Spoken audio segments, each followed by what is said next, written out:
Sebuah perusahaan ketika mereka sedang berkembang, ingin memajukan bisnis, atau mereka mempunyai challenge yang harus diselesaikan, atau mereka punya problem, mereka akan merekrut karyawan.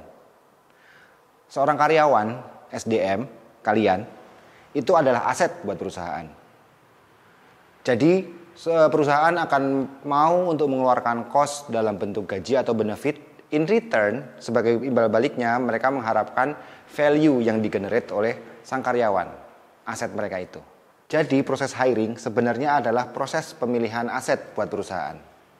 Mereka ingin mencari aset mana yang memberikan timbal balik terbaik untuk perusahaan.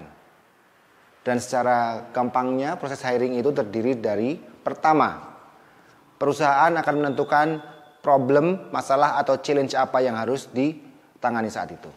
Kedua, kriteria kandidat. Perusahaan akan menentukan kira-kira kriteria seperti apa karakternya dan kemampuan seperti apa yang dibutuhkan untuk menyelesaikan tantangan ataupun problem yang dihadapi saat itu. Tahapan yang ketiga dari proses hiring adalah pencarian kandidat. Bisa dengan cara sourcing, ini biasanya dilakukan dengan posting job openings atau lowongan kerjaan di media sosial seperti LinkedIn, atau post lowongan kerjaan di job portal, misalnya Jobstreet, Karir.com atau yang lainnya. Bisa juga dengan headhunting. Misalnya, rekruter akan mencari profil yang tepat di LinkedIn.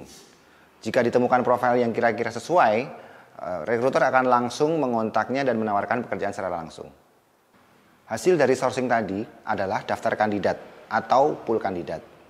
Ini bisa banyak, bisa sedikit, tergantung jenis pekerjaannya diminati atau enggak. Seperti itu. Yang keempat, screening. Proses screening ini adalah proses untuk mencari kandidat yang cocok. Proses screening ini terdiri atas 3 tahapan. Yang pertama adalah tahapan screening berkas. Artinya rekruter akan menganalisa resume atau CV, cover letter, dan jika dibutuhkan portfolio. Setelah itu, setelah lolos dari tahapan screening berkas ini, kemudian selanjutnya adalah tahapan tes. Tahapan tes ini tergantung dari kebutuhan perusahaan. Bisa hanya tes hard skill atau skill utama yang dibutuhkan. Bisa juga ditambahkan dengan misalnya tes pengetahuan umum atau psikotes, tes aptitude, atau yang lain-lain sesuai dengan kebutuhan perusahaan. Setelah lolos dari proses screening berkas dan kemudian tes, yang terakhir adalah proses interview. Interview ini adalah proses screening yang terakhir. Setelah selesai dengan interview ini, baru kemudian pencari kerja atau kandidat akan mendapatkan job offer atau tawaran pekerjaan. Atau bisa juga disertai dengan negosiasi gaji. Kali ini kita akan fokus pada proses yang terakhir ini, yaitu interview. Apa sih sebenarnya tujuan interview? Apa yang perusahaan cari dengan melakukan proses interview? Dan apa yang recruiter expect dari proses interview ini? Yang pertama, tujuan interview ini sebenarnya sederhana. Perusahaan pengen tahu seberapa baik core skill yang kamu punyai. Kamu sudah tuliskan di resumemu, kamu sudah ikut tes core skillnya. Kemudian di interview ini digali lebih dalam. Seberapa jago sih sebenarnya kamu dalam bidangmu.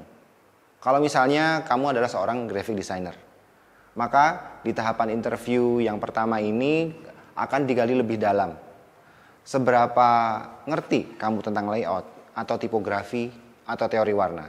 Yang kedua, ini biasanya untuk yang sudah berpengalaman atau sudah expert di bidangnya.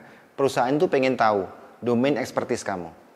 Jadi tidak hanya core skill-nya, tapi skill-skill yang ikut membantu core skill tersebut. Misalnya kalau kita balik lagi ke desainer grafis tadi, selain core skill tadi, domain expertise berarti seberapa jago kamu saat mau final art sebelum masuk ke printing.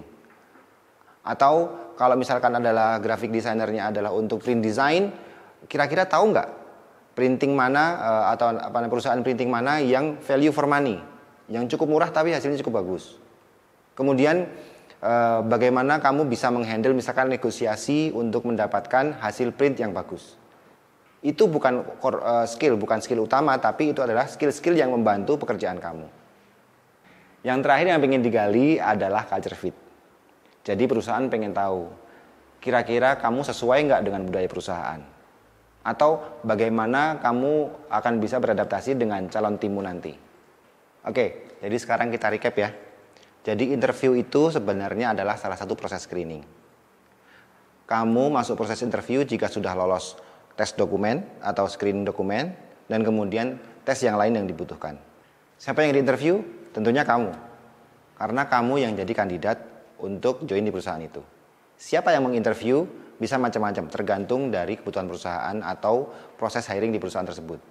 Bisa direct lead atau manajernya, bisa juga head grupnya, atau bisa ke usernya langsung, atau CEO. Yang ingin diketahui dari interview adalah pertama, skill utama atau core skill di areamu masing-masing. Kemudian yang kedua, pengalaman, expertise atau domain expertise.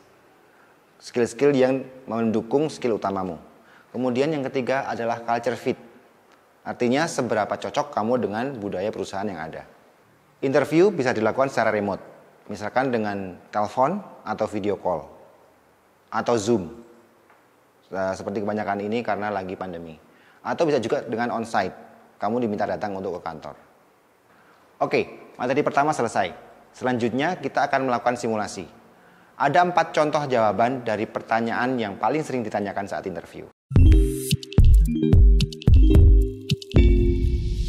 Yang ingin membantu angkatan kerja di Indonesia. Baik Bu, nama saya Duki. Saya pernah bekerja sebagai social media officer di perusahaan startup selama